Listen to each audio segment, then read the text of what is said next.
చూసారు కదా, రొయ్యలు బాగా ఫ్రై చేసి అంత బాగా చేయలేదు, లైట్గా చేసి పక్కన పెట్టుకున్నాను. ఆనియన్స్ పచ్చిమిరపకాయలు ఫ్రై చేస్తున్నాను. వంకాయ టమాటా కూడా కట్ చేయాలి. పచ్చిరొయ్యలు వంకాయ టమాటా పులుసు అండి, చాలా బాగుంటుంది కాంబినేషను.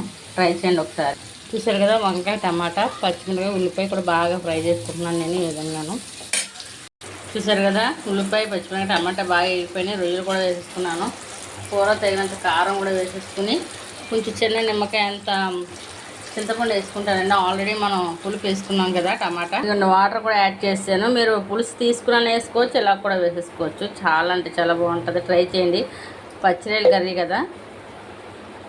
చూసారు కదా, కొత్తిమీర కరివేపు కూడా యాడ్ చేసుకుంటున్నాను. చాలా బాగుంటుంది. రోజు ఉదయం ఒక కర్రీ, సాయంత్రం ఒక కర్రీ చేస్తాను నేను. నచ్చితే లైక్ ఇవ్వండి.